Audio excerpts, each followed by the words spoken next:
Hi friends, ಎಲ್ಲರೂ ಹೇಗಿದ್ದೀರಾ? ನಿಮ್ಗೆ ಗೊತ್ತಿದ್ಯಾ, ಜಗತ್ತಿನಲ್ಲಿ ಒಂದು ಡ್ಯಾಮ್ ಇದೆ. ಈ ಡ್ಯಾಮ್ ಇಂದ ನಮ್ಮ ಅರ್ತ್ ರೊಟೇಷನ್ ತುಂಬಾ ಸ್ಲೋ ಆಗಿದೆ ಅಂತ.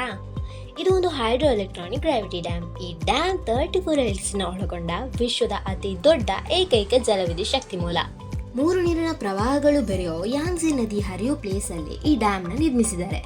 ಈ ಡ್ಯಾಮ್ ನ ಹೆಸರು ಬಂದು 3 ಗಾಜಸ್ ಡ್ಯಾಮ್ ಅಂತ. ಈ ಡ್ಯಾಮ್ ಇಡೀ ಜಗತ್ತಲ್ಲಿರೋ ದೊಡ್ಡ ಪವರ್ ಸ್ಟೇಷನ್.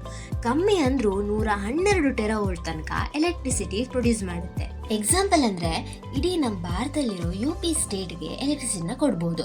ಬರೀ ಈ ಡ್ಯಾಮ್ ಮಾಡಕ್ಕೇನೆ 13 ಲಕ್ಷ ಜನನ ಇಲ್ಲಿಂದ ರೀಲೊಕೇಟ್ ಮಾಡ್ತಾರೆ. 3 ಸಿಟೀಸ್, 1600 ಹಳ್ಳಿಗಳು. ಈ 3 ಗಾಜಸ್ ಡ್ಯಾಮ್ ನ ಕಟ್ಲಿಕ್ಕೆನೆ $37 ಬಿಲಿಯನ್ ನ ಖರ್ಚು ಮಾಡಿದ್ದಾರೆ. ಅಂದ್ರೆ ನಮ್ಮ ಇಂಡಿಯಾ ರೂಪಿಲಿ ಸುಮಾರು 3,02,000 ಕೋಟಿ. ಈ ಡ್ಯಾಮ್ ನ ಹೈಟ್ ಬಂದು 185 ಮೀಟರ್, ಲೆಂತ್ 2.5 ಕಿಲೋಮೀಟರ್. ಇದು 115 ಮೀಟರ್ ಅಗಲ ಇರುತ್ತೆ.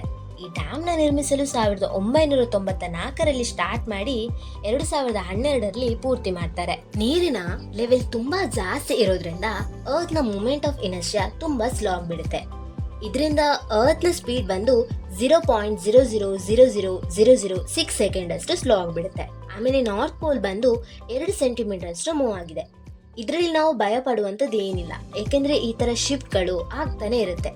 ಭೂಕಂಪ, ಸುನಾಮಿಯಿಂದ ಇದೆಲ್ಲ ಒಂದು ನ್ಯಾಚುರಲ್ ಡಿಸಾಸ್ಟರ್ಗಳು. ಜಗತ್ತಿನಲ್ಲಿ ಅತಿ ಹೆಚ್ಚು ಡ್ಯಾಮ್ ಹೊಂದಿರೋ ದೇಶ ಯಾವುದು ಅಂತ ನಿಮ್ಗೆ ಗೊತ್ತಿದ್ರೆ ಕಮೆಂಟ್ ಬಾಕ್ಸ್ ಅಲ್ಲಿ ಕಮೆಂಟ್ ಮಾಡಿ.